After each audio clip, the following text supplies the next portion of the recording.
Hey y'all, what's good, beautiful people? It's your girl Tay, and I'm here yet again with another update video. So definitely make sure you guys smash that like button, comment down below, subscribe, and then push your post notification bell button so that way anytime I upload a video, you will be notified. All right, so jumping right into things, we're going to talk about a little bit what's going on with California. First things first, I did actually just enroll, well not enroll, but made sure to register my daughter into school. She's going to be going back to in-person instruction.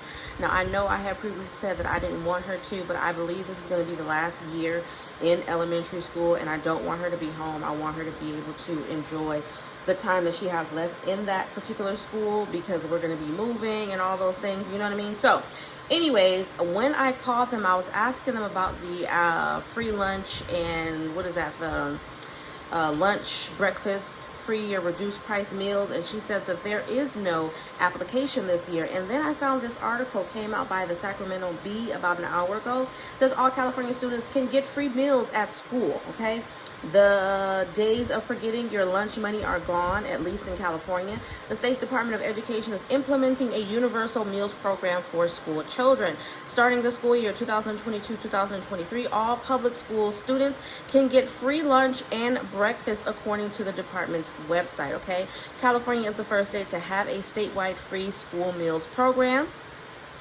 The meals are served during the school day for students regardless of income status or eligibility for free or reduced priced programs. This includes students in state public school districts, county offices of education, and charter schools that teach students in transitional kindergarten to grade 12.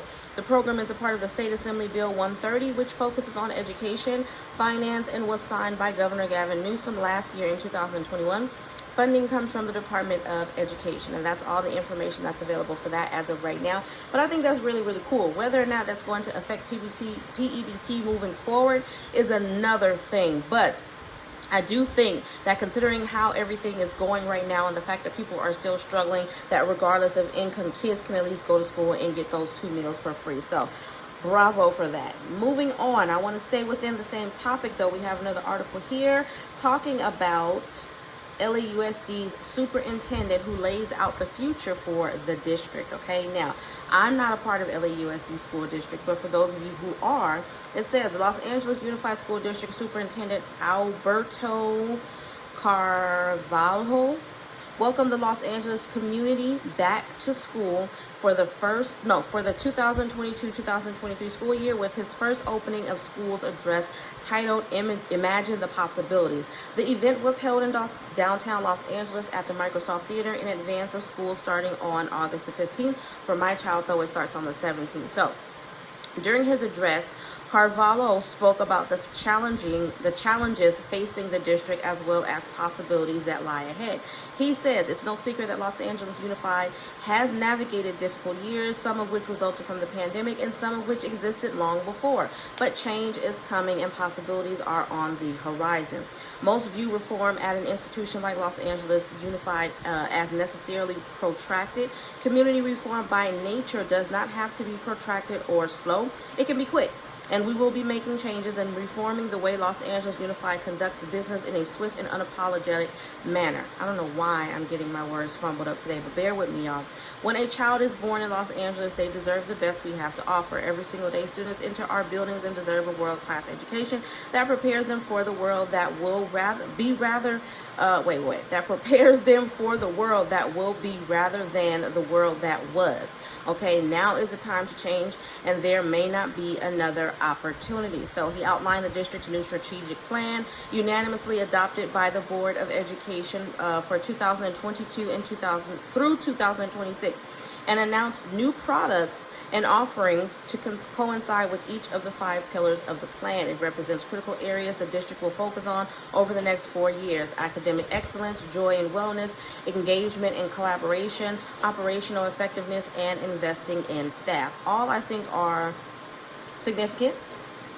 Okay, I don't want to be you know, a Debbie Downer right now. I do think that this is good. Again, I'm not a part of Los Angeles Schoolify. I'm not a part of Los Angeles Unified School District, but I am glad that they are recognizing that some changes do need to occur. And with that being said, I think they need to go a little bit further and actually take a look at the schools themselves. And when I say that, I mean the building. Make sure that the environment is comforting and inviting is the word that I want to say, because I feel like with all of the changes that has been made as it pertains to the pandemic, like they had those glass or plastic walls or whatever set up around the desk. So I can only imagine for the kids that did go to school, they probably felt really, really confined. You're already in the classroom, and then while you're in the classroom, you're kind of like all in your own little cubicle. That's essentially what it looked like, a little mini cubicle. So outside of that, I don't know if that's still available in schools. I haven't been into the school. I won't get to see that for myself firsthand until next week. But hopefully that's gone. Hopefully they've implemented some other changes to keep our children safe. But again, I do think that they need to be a little bit more inviting, or a lot more inviting with the way that they are educating the students. Everything doesn't need to be talking and you know what I mean?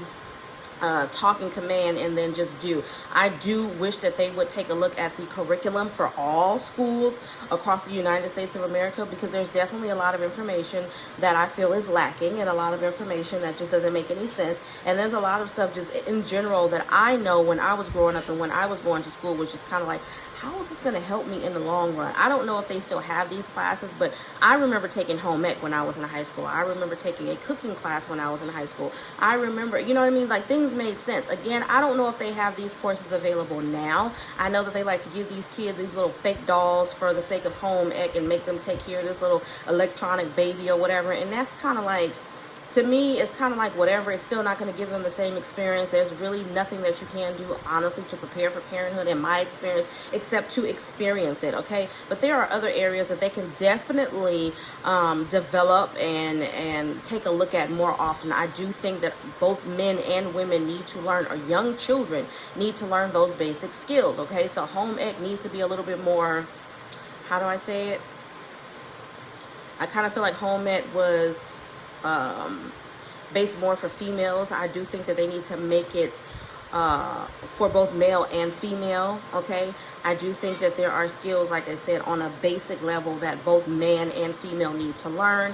They need to learn how to sew a stitch, something as small as sewing on a button, you know, teach them how to wash clothes. There are things that, yes, they get at home, but, and here's why I say this, because I know you guys are probably going to be like, well, what's the purpose of them learning that at school when they can learn that at home? I say that because there's a lot of subjects and topics that they talk about in school that to me has nothing to do with what's going to happen when they're out there in the this is my personal opinion, I will never understand the purpose of a history class. For what reason? What do I need to learn this for? How is this going to help me work at McDonald's? How is this going to help me? Now, if you have or if your child wants to be a historian when they grow up, or if they want to work in a field where that's required, then yeah, that makes sense. But for me, it's just kind of like, I think you need to stick to the basics. It needs to be math. You need to learn how to count, and you need to learn how to read. You need to learn how to use computers, because technology is forever evolving. So yeah, there are some things that they need to learn in school, but not everything makes sense to me. Everybody's not trying to grow up and be a scientist or a doctor or a lawyer or whatever. And to be perfectly honest, half the stuff that they taught me in school, I can tell you without a shadow of a doubt, I do not remember it, okay? I remember how to read. Of course, obviously, I know how to read and write, and I have furthered my education. But even with that, there were courses that I was just like, okay, how is this going to help me in my selected career? These are not the questions that you're going to get asked when you go for an interview. So what exactly are you trying to teach me this for? With that being said, I think that is why, if you're going to teach these subjects that we know without a shadow of a doubt do not make any sense and is not going to help our children in the future, then you can add some additional courses that will actually help them. Let's teach them how to sew, basic. Let's teach them how to cook, basic. Like, I mean, I haven't seen it. My child is in high school, and I have yet to hear anything about any of these courses being offered. Like I said, I had a cooking class in high school. That's where I learned how to make an omelet. What happened to those courses? Y'all let me know if the schools that your children go to have them, but I definitely haven't seen them on my end. Moving on from that, just a little bit of basic information regarding the Social Security. They're saying that Social Security benefits is going to receive some type of boost next year. Now, I'm pretty sure I spoke about this in another video, but just in case you missed it, there's supposed to be a major boost starting for next year for monthly benefits. It says it looks like people can get as much as $159 extra per month in 2023. Now, whether or not that is going to actually make a difference in their overall expenses and cost of living, I don't know. But this is a new estimate coming from the Senior Citizens League and Nonprofit Advocacy Group. The Social Security Administration's annual cost of living adjustment, also known as COLA, formula is based on inflation readings for July, August, and September.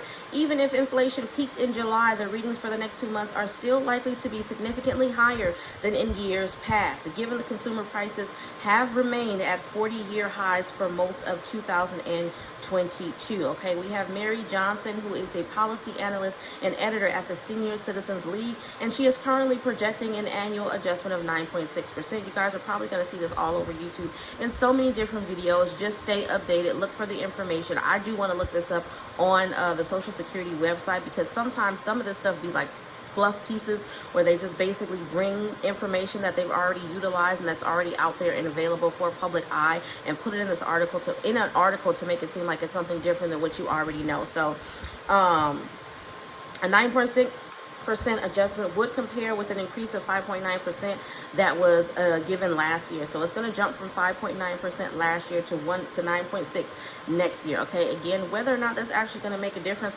only you guys will know, the ones who are actually receiving these benefits, who's actually having to budget out their benefits as well as their expenses over the month.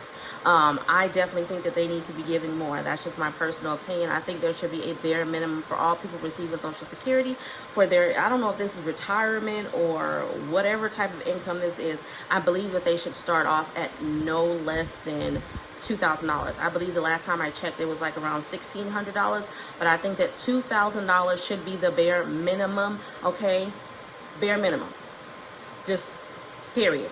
It should be the bare minimum. $2,000 is the bare minimum. Can people live off of $2,000? Depending on where you live, HELL, no, but it's better than $1,600. So with that being said, let's jump into emergency SNAP maximum benefits for the month of August. Give me one moment to go to that screen and pull that up. Now, I am just going to give you guys the payout dates, not the payout dates, the names of the states, because I did do payout dates in yesterday's video. So if you missed that, definitely go and check that out. Let me refresh, make sure I don't miss anything. No states have been approved as of yet for September. But for August, we have Alabama, Alaska, California, Colorado, Connecticut, Delaware, DC, Guam, Hawaii, Illinois, Kansas, Louisiana, Maine, Maryland, Massachusetts, Michigan, Nevada, New Jersey, New Mexico, New York, North Carolina, Oklahoma, Ohio, Oregon, Pennsylvania, Rhode Island, South Carolina, Texas, Utah, Vermont, Virginia, Washington, West Virginia, and Wisconsin. All right, y'all. As always, I hope this information wasn't some way helpful or useful to you in at least a little bit. Do me a favor if you haven't already. Don't forget to smash that like button, because it really does help to let YouTube know that you like what I'm doing and you want me to stick around. I've been seeing y'all dropping them flowers and my hearts down below in the comment section, and I cannot express enough how much it really means to me. So today we are going to drop some, let's do white again. Let's do some white hearts down below in the comment section. Let me know you made it all the way to the end of the video. Don't hesitate to check out the description box, as I will have the link for my beauty and lifestyle channel, which is Live Love Elevate 2, as well as a link where you can try Amazon Prime, so you can get your stuff delivered within 24 to 48 hours for 30 days free on me. So definitely don't forget to check that out. And as always, I'm going to say, remember to live, love, and elevate. And I will definitely see you guys in the next video. Peace, y'all.